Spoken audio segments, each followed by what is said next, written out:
Today we're talking about something that's often overlooked but is absolutely crucial to any home renovation project: permit. I know it's not the most exciting part of a remodel, but trust me, whether you're renovating your kitchen, adding a new room, or just updating some electrical work, getting the right permits is key to making sure your project is legal, safe, and up to code. Skipping this step can cost you big trouble. So in today's video, I'm going to break down the types of permits you'll need for common home renovations, why they matter, and how you can get them. So why are permits such a big deal? Well, think of permits as a way to protect your investment and your home. They ensure that any work being done meets local building codes and safety standards, so you don't end up with a house full of electrical hazards, plumbing nightmares, or worse, a structure that's just not safe. On top of that, skipping permits can lead to major headaches down the road. Imagine being hit with fines, or worse, being forced to redo the work because it wasn't up to code. And if you're planning to sell your home later, unpermitted work can delay the sale or even lower your property's value. It's better to play it safe and check with your local building department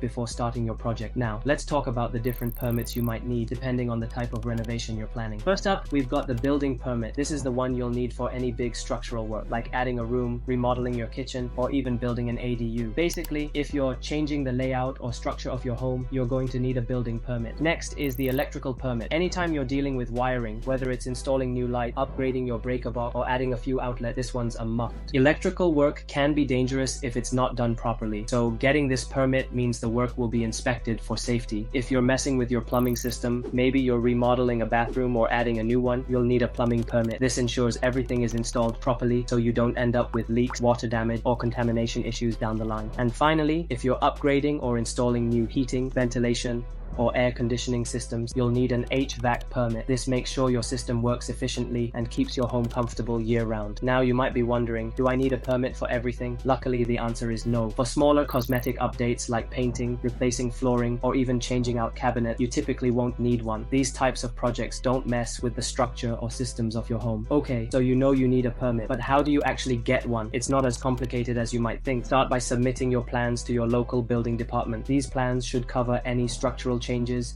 utility work, and what materials you're planning to use. Once they review everything, they'll issue the necessary permit. If you're working on something simple, like an electrical upgrade, many cities even allow you to apply online, which can save you some time. Remember, once you've got the permit, you'll also need to schedule inspections throughout the project to make sure everything is done right. Without those inspections, the permit isn't complete, and your work won't be certified as safe and legal. Now, let's talk about the risks of skipping permits. And trust me, it's not worth it. Some homeowners think they can save a little time or money by avoiding the permit process. But here's the thing, if your project is found to be unpermitted, you could be hit with hefty fines. And in some cases, you might even be forced to tear down the work and start over. And if you try to sell your home later, any unpermitted work could hold up the sale or lower your home's value. Oh, and don't forget, it can also mess with your home insurance. If something goes wrong and you didn't get the proper permit, your policy might not cover the damage. Bottom line, it's not worth the risk. So yeah, getting permits may seem like a bit of a hassle, but it's a critical part of making sure your home renovation is safe, legal, and protected. Before you start your next project, make sure to check in with your local building department and see what permits you'll need. And if you're working with a contractor, they can help you navigate the process and make sure everything is up to code. Thanks for watching. If you found this helpful, don't forget to like, subscribe, and leave a comment with any questions you have about home renovation. See you next time.